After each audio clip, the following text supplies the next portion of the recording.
अब जब सर्वोच्च न्यायालय उच्च न्यायालय द्वारा चुनाव आयोग के प्रति गंभीर टिप्पणियां की गईं, तब आखिर चुनाव आयोग की नींद टूट गई और देश में कोरोना वायरस के बढ़ते मामलों को देखते हुए चुनाव आयोग ने दादर, नागर हवेली, खंडवा और मंडी समेत 8 विधानसभा सीटों पर होने वाले उपचुनाव को टाल दिया है। मौजूदा स्ट्रेन के मुकाबले नया वेरिएंट कई गुना ज़्यादा खतरनाक है। आंध्र प्रदेश, कर्नाटक और तेलंगाना में काफ़ी तेज़ी से फैल रहा है। विशेषज्ञों का दावा है कि नए वेरिएंट से संक्रमित होने वाले मरीज 3 से 4 दिनों में हाइपोक्सिया या डिस्पोनिया के शिकार हो जाते हैं। इस स्थिति में सांसें मरीज के फेफड़ों तक पहुंचनी बंद हो जाती हैं। सही समय पर इलाज और ऑक्सीजन सपोर्ट नहीं मिलने पर मरीज की मौत हो जाती है। राष्ट्रीय लोकदल अध्यक्ष पूर्व केंद्रीय मंत्री चौधरी अजित सिंह का निधन हो गया। वो कुछ समय पहले ही कोरोना संक्रमित हुए थे। मंगलवार रात को उनकी हालत बिगड़ गई थी, जिसके बाद उन्हें गुरुग्राम के एक निजी अस्पताल में भर्ती कराया गया था। फेफड़ों में संक्रमण बढ़ने के कारण उनकी तबीयत ज़्यादा खराब हो गई थी।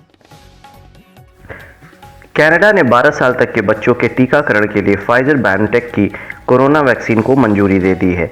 कनाडा ऐसा करने वाला पहला देश बना। यूपी में पिछले 24 घंटों के दौरान कोरोना से 357 और लोगों की मौत हो गई है। इस दौरान 31,165 नए मरीजों में इस संक्रमण की पुष्टि हुई।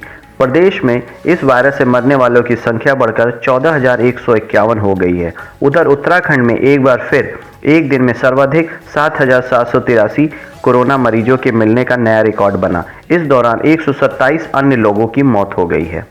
कोरोना संक्रमण का तांडव थमता नजर नहीं आ रहा है। हर तरफ दहशत का माहौल है। देश में दूसरी बार एक दिन में 4 लाख से ज्यादा कोरोना केस दर्ज किए गए हैं। स्वास्थ्य मंत्रालय की ओर से जारी ताज़ा आंकड़ों के अनुसार पिछले 24 घंटों में 4,12,262 नए कोरोना केस आए और 3,980 संक्रमितों की जान चली गई है। हालांकि 3,29,113 लोग कोरोना से ठीक भी हुए हैं। कर्नाटका में पिछले 24 घंटों में कोरोना वायरस संक्रमण से 50,112 नए मामले सामने आए, जिसके साथ ही संक्रमित लोगों की संख्या बढ़कर 17,41,046 तक पहुंच गई और पिछले 24 घंटों में कोविड-19 के 346 मरीजों की मौत हो गई। यूपी के कानपुर में कोरोना से हो रही मौतों को आंकड़ेबाजी में कम दिखाने का खेल स्वास्थ्य विभाग हर रोज खेल रहा है। बुधवार को ही कोरोना से रिकॉर्ड 67 मौतें दर्ज हुई। स्वास्थ्य विभाग ने माना कि 24 घंटे के अंदर सिर्फ 11 मौतें ही हुई हैं, लेकिन जारी किए गए ब्यौरे में 56 मौतें कब हुई इसकी जानकारी छुपा ली गई। सिर्फ यही बताया जा रहा है कि पोर्टल पर डेटा देरी से अपडेट हुआ है। 56 रोगी कब मर गए थे यह बात अस्पतालों ने भी छिपा ली है। उनकी मौत का दिन ही पता नहीं है। पोर्टल पर आंकड़ा चढ़ाने के बाद बता दिया गया कि यह 24 घंटे पहले की मौतें हैं।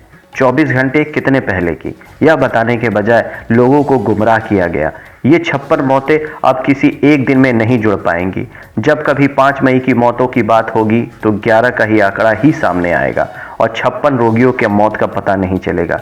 यही आंकड़ों का खेल पूरे उत्तर प्रदेश क्या पूरे देश में हो रहा है।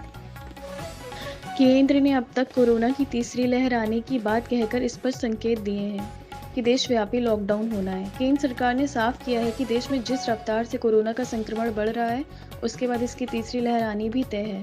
हालांकि इसके लिए सरकार ने कोई समय नहीं बताया है कि कब तक होने की आशंका है, लेकिन इतना ज़रूर कह दिया है कि देश को नई लहर के लिए तैयारी करके रखनी चाहिए।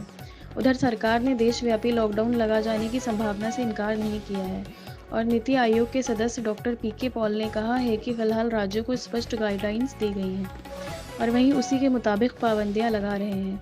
भविष्य में किस तरह की आवश्यकता पड़ेगी उस पर लगातार चर्चे हो रहे हैं और उसी के हिसाब से फैसले लिए जाएंगे।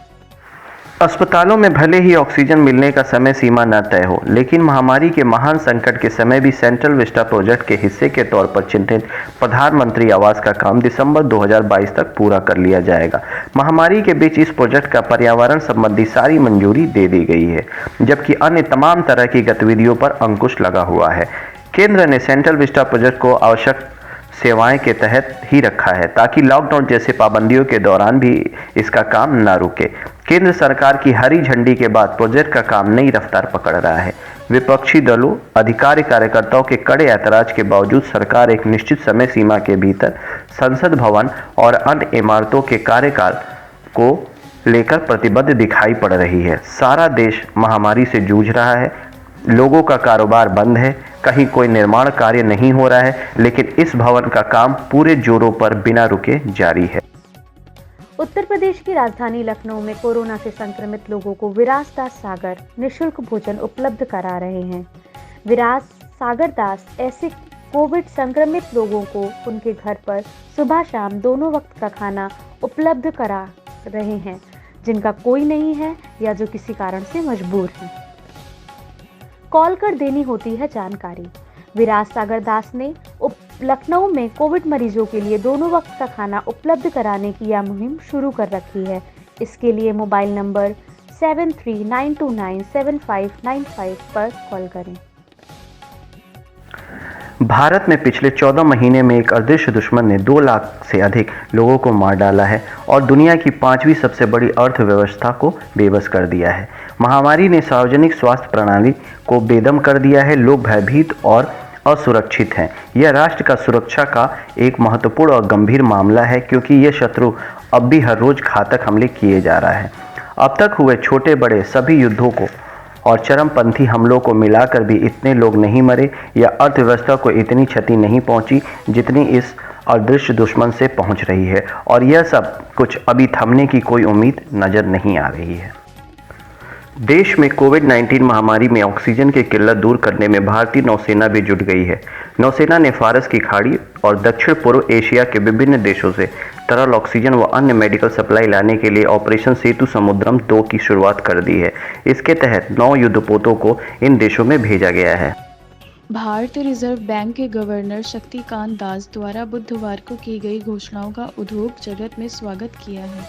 उद्योग जगत के अनुसार जिस तरह से महामारी में अर्थव्यवस्था के सामने नई चुनौतियां पैदा हो रही हैं, उसे देखते हुए छोटे कारोबार को सहारा देने और कोविड से जुड़े हेल्थ इंफ्रास्ट्रक्चर को क्षण में प्राथमिकता देने जैसे आरबीआई के फैसले सही समय पर लिए गए फैसले हैं। राष्ट्रीय जांच एजेंसी NIA ने पिछले साल पश्चिम बंगाल में दर्ज आतंकी संगठन में ऑनलाइन भर्ती मामले में लश्कर-ए-तैयबा के 3 सदस्यों के खिलाफ पहली चार्जशीट दायर की। NIA ने आतंकी संगठन में जिन 3 सदस्यों के खिलाफ ये चार्जशीट दायर की है, उनमें एक फरार पाकिस्तानी महिला भी शामिल है, जिसे सोशल मीडिया पर फर्जी ID के जरिए युवाओं को कट्टर बनाने और जिहाद के लिए उकसाने की जिम्मेदारी सौंपी गई थी। भ्रष्टाचार के आरोपों का सामना कर रहे महाराष्ट्र के पूर्व गृह मंत्री अनिल देशमुख के बेटों के वित्तीय मोर्चों पर नया खुलासा हुआ है।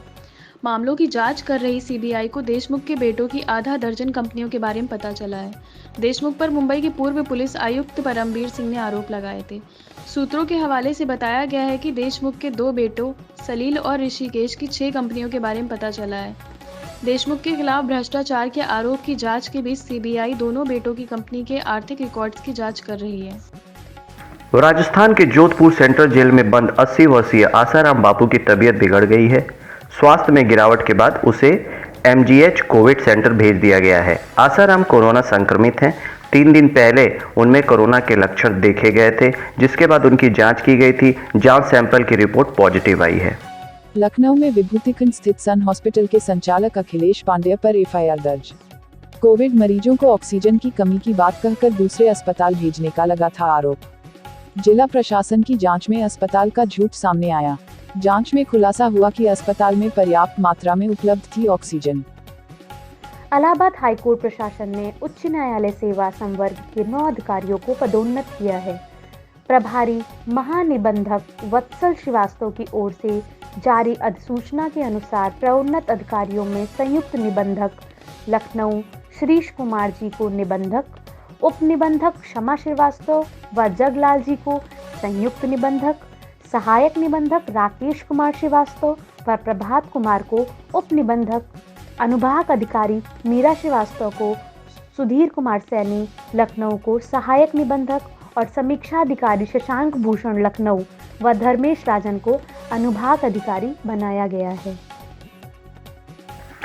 जम्मू कश्मीर के शोपियां जिले में आतंकियों और सुरक्षा बलों के बीच मुठभेड़ में 3 आतंकियों को मार गिराया गया है। एक आतंकी ने समर्पण कर दिया है, जिसका नाम तौसीफ अहमद बताया जा रहा है। तलाशी अभियान जारी है। RBI गवर्नर शक्तिकांत दास ने कहा कि कोरोना की दूसरी लहर से अर्थव्यवस्था काफी बड़े स्तर पर प्रभावित हुई है।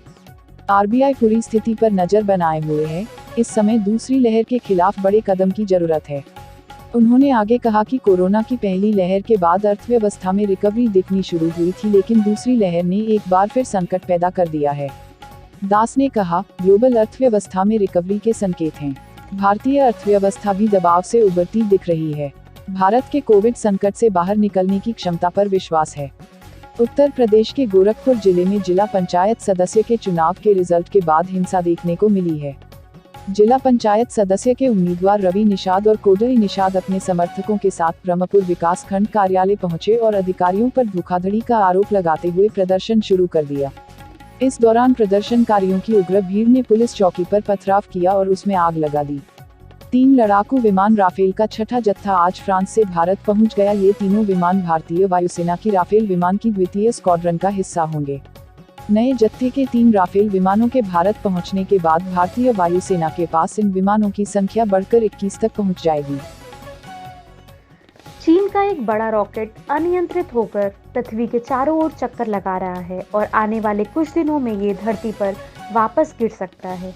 इस लॉन्ग मार्च 5B रॉकेट के कोर स्टेज का वजन 21 टन है। पिछले हफ्ते चीन ने अपना स्पेस स्टेशन बनाने के लिए पहला मॉड्यूल लॉन्च किया था। रॉकेट के कोर स्टेज को समुद्र में बनाई गई एक जगह पर गिरना था, लेकिन यह अनियंत्रित हो गया और पृथ्वी के चक्कर काटने लगा। अमेरिकी सुरक्षा विभाग का मानना है कि यह 8 मई के आसपास पृथ्वी के वातावरण में दोबारा प्रवेश कर सकता है। ताज़ा समाचारों से अपडेट रहने के लिए YouTube चैनल को सब्सक्राइब कीजिए।